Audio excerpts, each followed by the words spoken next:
Talvez uma das coisas mais difíceis da vida adulta seja aprender a falar não.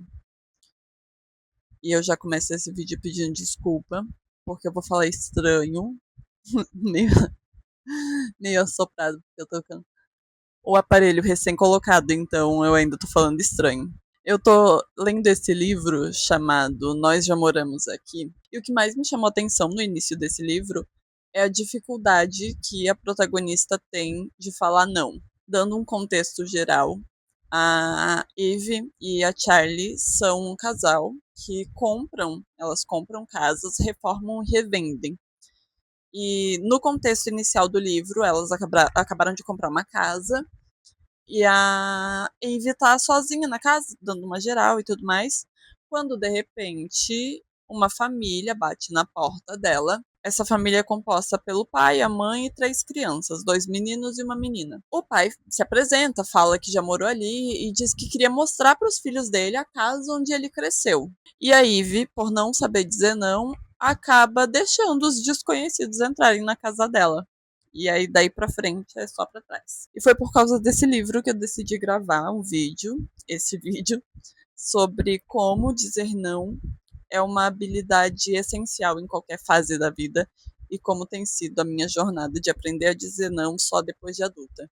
Eu sou uma pessoa muito interessada em comportamento humano e eu entendo que as nossas dificuldades, assim como as nossas facilidades, são um produto da nossa criação, da nossa socialização, do nosso poder aquisitivo, da nossa personalidade, da cultura onde a gente está inserido. Mas o que mais me movimenta nesse processo de estudar comportamento humano é entender qual é a minha responsabilidade e o que eu posso fazer de diferente para evitar ser refém das circunstâncias. Entre elas, as circunstâncias em que é necessário dizer não. Um caminho que eu considero interessante quando a gente fala sobre dificuldade de dizer não é da gente entender como uma ferida de rejeição pode moldar a nossa visão sobre nós mesmos e sobre os outros, né? Sobre as relações que a gente tem com o outro. Eu me considero desde sempre uma pessoa divertida, leve, gentil. Sempre tentei ao máximo ser gentil com as pessoas, educada. E uma coisa que eu acabei percebendo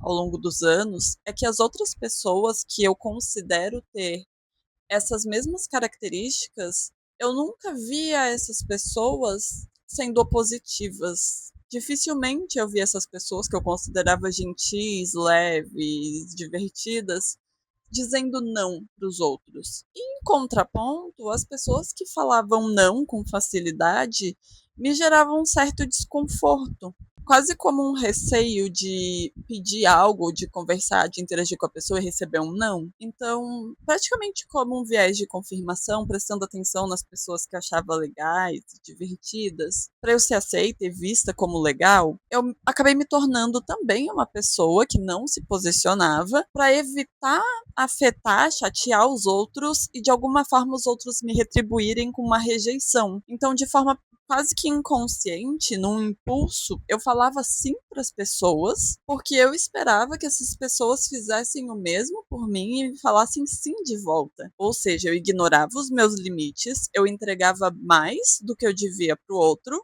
esperando que o outro me devolvesse o mesmo tipo de atitude. Já vou aproveitar para te pedir para se inscrever aqui no canal, para curtir o vídeo, porque me dá uma força e tanto. Mas dessa vez eu tô torcendo para você dizer sim. Diga sim pra mim. Depois de adulta, eu descobri que ser boazinha e fazer tudo de forma mais certinha e fofa e não sei o que, não funcionava para barganhar afeto igual funcionava quando eu era criança. E sim, é uma forma dos adultos nos moldarem. Eles elogiam um bom comportamento, desprezam o mau comportamento e a criança vai, ou ela vai afirmando para ela que ela tem um mau comportamento, ou ela vai tentando agradar os outros tendo o bom comportamento, que seria o quê? Ser passiva, quietinha, agradar todo mundo, etc. E foi a partir dessa percepção de adulta, né, de ver que esse negócio de falar assim para ganhar assim não funciona, que eu comecei a me debater para tentar encontrar onde então que estava o problema. Por que era tão difícil agradar as pessoas agora? Sabe aquele papo de que a gente sempre tenta buscar o problema no outro? Pois é, essa claramente foi a minha primeira estratégia. Considerar que as pessoas eram babacas ou mal agradecidas só porque elas falavam não pra mim, enquanto eu sempre falava sim pra elas. Foi aí que eu caí na real e entendi que o meu medo do não era o medo de falar não para as pessoas, era o medo de receber um não dos outros. E que não era só porque eu sou, passiva, legalzinha, faço tudo para os outros, que os outros tenham que atender os meus desejos. É um delírio infantil. É algo que o adestramento de crianças boas faz na cabeça da pessoa quando ela deixa de ser uma criança. E convenhamos, né, a partir do momento em que eu coloco o outro em primeiro lugar, é óbvio que esse outro vai ocupar o primeiro lugar e vai me deixar em segundo, vai me colocar em segundo. Então o processo de entender o que eu estava esperando e o quão real é isso, o quanto do que eu espero, o quanto da minha expectativa é real e o quanto é ilusão, nessa construção de autorresponsabilidade, me mostrou que eu devo tomar as minhas ações baseada nos meus limites, em quem eu sou, no que eu busco, não pensando em chantagear sutilmente o outro para que o outro sinta que tem que me dizer sim, que o outro se sinta em dívida comigo. Isso faz algum sentido para você? Você já analisou isso na sua vida? Como que o medo de dizer não aparece na sua vida e por quê? Você já conseguiu identificar o porquê você tem medo de dizer não? Deixa aqui nos comentários, que eu adoro ficar sabendo a perspectiva de vocês também sobre os assuntos que eu trago. Pois bem, entendido isso, me aparece uma outra questão, que eu inclusive acho que é uma questão bem cultural do brasileiro, que é não saber dizer não e só não. É como se precisasse de uma justificativa maior do que simplesmente não querer. Todo mundo tem o direito de não querer algo e falar não por isso. Mas parece que a sociedade brasileira, né, a nossa cultura já colocou em si que não, eu preciso de algo maior do que o não querer, do que a falta de desejo. Eu preciso de um não poder. Eu não posso, eu preciso de um impeditivo para garantir que eu não vou chatear aquela pessoa porque algo que ela me sugeriu, me convidou, eu não tenho interesse, eu só não quero. Dessa necessidade eu ainda não consegui me desvincular também não.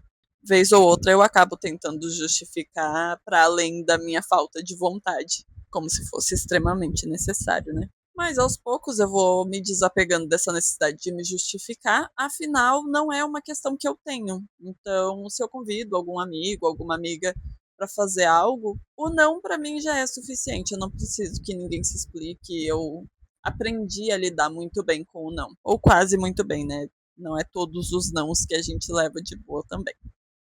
Eu acredito que seja um processo, assim. Principalmente por conta da minha rigidez cognitiva, às vezes eu tenho que fazer um esforço maior. Mas não é algo que eu cobro do outro. Eu sei que é uma questão minha. E eu também não fico insistindo, né? E sempre lembrando também do impacto gigantesco que tem as outras pessoas nesse processo de aprender a dizer não. A gente precisa se sentir seguro com as pessoas com quem a gente se relaciona, independente do tipo, né, do nível de relação.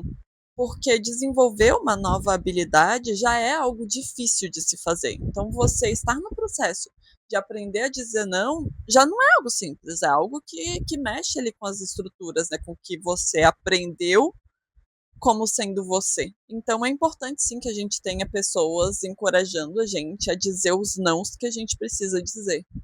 Mesmo que isso signifique dizer não para essas pessoas. Até que a gente aprenda a respeitar os próprios limites, bem como respeitar o limite dos outros.